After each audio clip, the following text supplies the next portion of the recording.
அனைவருக்கும் வணக்கம். மக்களால் நான் மக்களுக்காக நான் தான் உங்கள் லவ்லி பேபிமா.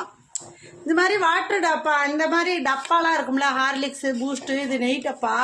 இந்த டப்பாலாம் நிறைய பேர் யூஸ் பண்ணுவாங்க, நிறைய பேர் யூஸ் பண்ண மாட்டாங்க. இது மாதிரி யூஸ் பண்ணுறது எப்படி பயன்படுத்தலான்னு நான் சொல்கிறேன். இது எப்படி பயன்படுத்த போகிறேன்னா, நான் கருவேப்பிலை கொத்தமல்லியெல்லாம் இருக்குது பாருங்க, கேரிப்பையில் பாக்ஸ்லலாம் போட்டு 2 நாள் 3 நாள்லேயே அது வதங்கி வாடி வீணாக தான் போகும், தூக்கி போட்டுருவோம். வாரத்துக்கு ஒரு வாட்டி தான் நம்ம சந்தைக்கு போகிறோம், வாங்குகிறோம். நானும் அது மாதிரி தான் வாங்குறேன். வாரத்துக்கு ஒரு வாட்டி தான் சந்தை போவேன், இல்லைனா 15 நாளைக்கு ஒரு வாட்டி தான் சந்தைக்கு போவேன். அது மாதிரி நிறையா வாங்கிட்டு வரும்போது என்ன பண்ணுறோம், புதினா மல்லியெல்லாம் கேரிப்பையில் பேப்பரில் மடித்து வைக்கிறோம். ஒருத்தவங்க பேப்பரில் மடித்து வைக்காமல் வீணாக்குறாங்க. அது மாதிரி வீணாக்காமல் இது மாதிரி டப்பாலேயே நம்ம எப்படி பயன்படுத்தலான்னு சொல்கிறேன் பாருங்கள். இந்த மாதிரி டப்பாவை சின்ன சின்ன ஓட்டையாக இங்கே இருங்க ஹோல்ட் பண்ணிக்கிறோம். ஓட்டை வரிசையாக ஒரு 10-15 ஓட்டை இதில் போட்டு வச்சுக்கிட்டிங்கன்னா வச்சிங்களேன்.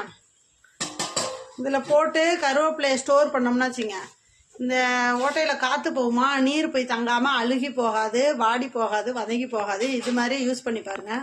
கருவேப்பிலையை நான் இதில் போட்டேன். இதில் போட்டோம்னா வச்சுங்க 10 நாளைக்கு கூடயும் இதில் தாங்குது. நான் செக் பண்ணிட்டேன்.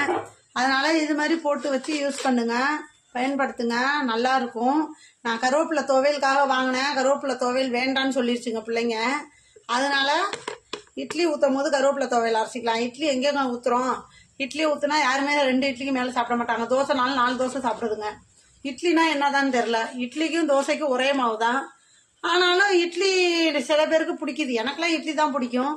என் பொண்ணுங்க தோசைனா தான் நல்லா சாப்பிட்றாங்க. அதனால் இட்லி ஊற்றும் போது கருவேப்பிலை துவையல் கொடுங்க அப்படின்னு சொல்லிட்டாங்க. சரி, அதுங்க இன்னுமே இட்லி வாரத்தில் ஒரு வாட்டி தானே ஊற்ற போகிறோம், 2 வாட்டி தானே ஊற்ற போகிறோன்னு இதில் மாதிரி ஸ்டோர் பண்ணி வச்சுக்கிட்டேன் பாருங்க. நல்லா பெரிய பெரிய ஹோலாக போட்டுங்க, பயன்படுத்தி பாருங்கள், யூஸ்ஃபுல்லாக இருக்கும்.